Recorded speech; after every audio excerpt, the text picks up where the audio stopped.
Hello everybody, let's start our review lessons 5 and 6. E hoje é dia de falar de infinitivo e gerúndio, vamos lá? Bom, falar sobre infinitivo e gerúndio em inglês é um assunto bastante complexo, porque são vários os usos que ambas as formas verbais podem assumir dentro de uma formação, né? Vou começar falando um pouco do gerúndio, que é aquela estrutura que termina no sufixo ing. Nós conhecemos o gerúndio pela formação dos tempos contínuos em inglês, né? Aquele ing no finalzinho, lembrando que existe toda uma forma de agregar esse sufixo, né? A gente tem que tomar cuidado com a terminação do verbo para poder colocar esse sufixo de maneira certinha. Isso você já viu lá no curso básico. Porém, é importante a gente saber que o gerúndio ele não é utilizado apenas na forma verbal. Ele pode aparecer numa forma substantivada, ele pode aparecer como adjetivo, e aí ele vai assumir funções sintáticas de sujeito, de objeto, enfim, variadas, de acordo com a nossa necessidade dentro de uma sentença, tá?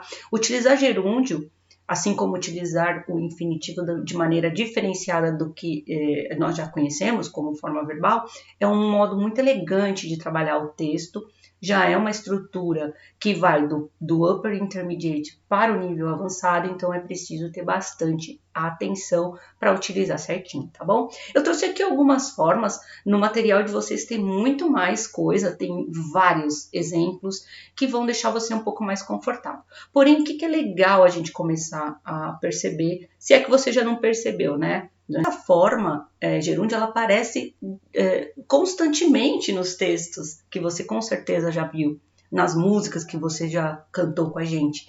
Então, não tem nenhuma novidade assim, em termos de aparecimento, porém agora a sua atenção vai ficar um pouco mais focada, tenho certeza.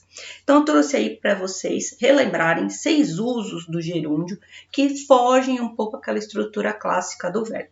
Então, o primeiro é subject of a sentence, então ele pode ser usado como sujeito, e os exemplos são writing in English is difficult, watching TV is my favorite pastime. Então, writing, que é escrever, no caso do gerúndio, a gente traduziria imediatamente como escrevendo, vai assumir uma outra forma, nesse caso aqui, de substantivo, então vai virar escrever. Watching, que é assistindo, vai assumir a forma de assistir, como se fosse até um verbo no infinitivo mesmo. Mas por quê? Porque ambos, colocados no início de uma oração, antes de um verbo, assumem a forma de sujeito da frase, ok? Então, writing e watching, nesse caso, não são lidos ou entendidos como estrutura verbal, mas sim como sujeitos de frase. Segundo uso, as direct object of a sentence. Então, como o objeto direto de uma frase. I like writing in English. I love going out to restaurant.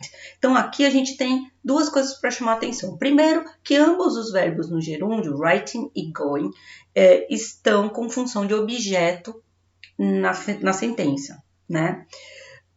Porém, existe outra particularidade. Os próprios verbos like e love, também em suas regências, dizem que é muito mais fácil você migrar uma forma de gerúndio para que a frase fique mais fluida, fique mais, enfim, bem mais harmoniosa, tá bom? Terceiro uso, as a subject complement, como um complemento de um sujeito. My cat's favorite activity is sleeping. One of his duties doing homework. Primeiro, né, a atividade favorita do meu gato é dormir. Mais uma vez, esse sleeping que está no gerúndio não é traduzido como gerúndio, tá? Essa adaptação, dormir, é uma coisa que fica mais confortável na língua portuguesa. Então, por isso a gente faz dessa forma, ok? Porém, se tivesse uma outra forma de fazer, de repente transformar em um substantivo e não em um verbo no infinitivo, também estaria tudo ok. Uma das tarefas dele é fazer a lição de casa. Mais uma vez, o verbo no gerúndio está sendo traduzido para a língua portuguesa como se fosse uma forma de infinitivo. tá? E não é estar fazendo, como muitas pessoas poderiam achar justamente pelo verbo to be, mais verbo com ing. Então, muito cuidado quando você for fazer essa transposição de uma língua para outra, para saber a função que aquela palavra está exercendo na frase, se é uma função verbal ou não. Nesse caso aqui, não é uma função verbal, tá bom? Quarto uso do nosso gerúndio, as an object of preposition. Então, como um objeto de uma preposição. Então, essa dica também é bastante fácil de gravar, né? Tem preposição, o verbo vem com gerúndio na sequência. We shall be interested in hearing your comments. Would you like to walk instead of taking the bus? Então, esse of, que é uma preposition, esse in, que é uma preposition, eles puxam um verbo no gerúndio, tá? Não necessariamente traduzido da forma que seria o gerúndio, e sim da forma que melhor se adapta à língua portuguesa. Finalmente, última forma para o gerúndio, after certain expression, então depois de algumas expressões, né? Então não deixa de conferir o que nós temos lá sobre gerúndio, porque é um material muito mais aprofundado. Aqui eu só estou dando alguns exemplos para te reforçar aquela memória sobre o uso do gerúndio e principalmente sobre o fato de que ele não representa apenas um tempo verbal, uma função contínua, como a gente tem visto nos tempos continuous tense, certo? E a gente segue falando um pouco sobre infinitivo. Nós vimos que o gerúndio, ele, por vezes, em língua portuguesa, quando a gente faz a tradução, ele assume uma forma de verbo no infinitivo. Com o infinitivo, o que é o infinitivo? Aquela forma básica do verbo constituído pelo to mais o verbo. O to é o que marca, na verdade, o infinitivo. Só que a gente sabe que muitas vezes os verbos se apresentam na forma infinitiva, principalmente na sua tradução, sem o to, né? Existe isso também, né? E, portanto, a gente tem que saber aplicar direitinho. Como eu falei, são estruturas mais complexas. Tanto o gerúndio quanto o infinitivo são estruturas que já são complexas e, quando utilizadas, elas demonstram um domínio muito interessante do caso do falante sobre a língua, ok? Então, a gente tem aí mais alguns exemplos, coisas que nós já vimos no nosso material de apoio, porém, estou trazendo aqui só para reforçar. Lembrando a você que lá o material está muito mais completo, tá? Então, a gente tem o uso e o exemplo do infinitivo, como é que ficaria ele na prática. Primeiro, to indicate a purpose of an action, para indicar uma proposição aí de alguma ação. He bought some flowers to give to his wife. Ele comprou flores para dar à sua esposa. I will lock the door to prevent theft. Eu vou trancar a porta para prevenir assaltos, roubos e assim por diante. Então, aqui nós temos o uso do infinitivo puramente traduzido como forma infinitiva mesmo. Porém, ele também pode ser a subject of the sentence, sujeito de alguma frase. Então, olha só. To wait seemed foolish when decisive action was required. Esperar pode parecer algo tolo quando você tem uma ação decisiva para ser tomada, para tomar. To swim in that sea may be dangerous. Nadar naquele mar pode ser perigoso.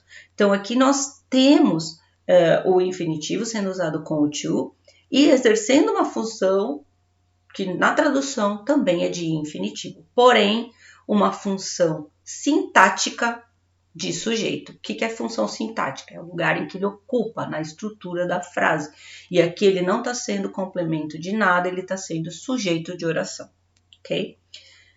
Terceiro, a direct object of the sentence, como objeto direto de uma frase. I like to write in English, everyone wanted to go. Eu gosto de escrever em inglês, everyone wanted to go, todos quiseram ir. Quarto uso, as an adverb. Então, o infinitivo também pode ser utilizado como uma forma de advérbio, tá? Uma forma adverbial. We must carefully observe to understand. Nós devemos observar cuidadosamente para entender. Então, aí temos uma finalidade. E I can't wait to see. Eu não posso esperar para ver. After an adjective. Depois de um adjetivo. It is important to be patient. É importante ser paciente. It's wonderful to have close friends. É maravilhoso ter bons amigos. Important adjective, wonderful adjective. Então, a gente tem aí o verbo no infinitivo. E, finalmente, used with question words. Então, a gente pode usar, e é muito importante lembrar disso, que o infinitivo ele é utilizado também com question words, questões interrogativas. Do you understand what to do? Você entende o que fazer? E tell me when to press the button. E me diga quando apertar o botão. Mais uma vez eu lembro a você que no material tem muito mais detalhes sobre esse uso. Não é fácil estudar infinitivo e gerúndio, tanto que eles estão apartados, né? Um está na lição 5, o outro está na lição 6.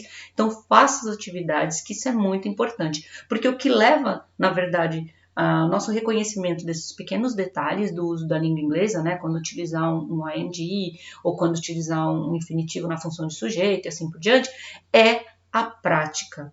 Tá? São as opções lexicais, as opções vocabulárias que a gente faz a partir da prática. Então, por isso é muito importante que você observe sempre os textos, as frases, ouça com muita atenção como as coisas são colocadas, para poder fazer sempre o uso melhor dessa prática. Bom, pessoal, como vocês podem ver, estudar gerúndio e infinitivo não é tão simples quanto a gente pensa, né?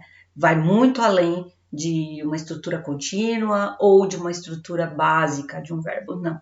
Eles têm outras peculiaridades que são muito importantes, principalmente para vocês que estão migrando já de um nível intermediário para um nível avançado. As coisas só vão ficando mais apertadas. Por isso, não deixe de fazer os exercícios, não deixe de observar muito bem os textos, a forma como eles aparecem nos discursos variados, porque é assim que se aprende uma língua nova, que se torna fluente num idioma diferente do seu, ok? Então, thanks for watching, see you soon in the next review e continue firme.